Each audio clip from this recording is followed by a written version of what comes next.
You ask Tiger to solve. This deals with linear equations with one unknown. The final result is x equals -7. Let's solve it step by step. Simplify the expression. Expand the parentheses. Simplify the arithmetic. Group all constants on the right side of the equation. Add 12 to both sides. Simplify the arithmetic.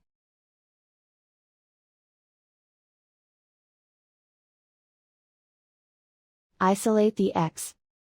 Divide both sides by -2.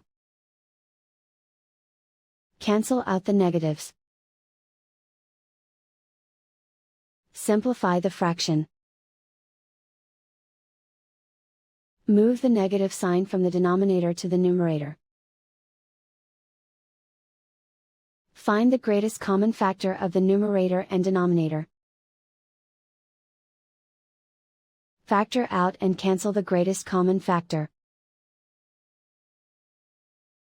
And so the final result is x equals -7.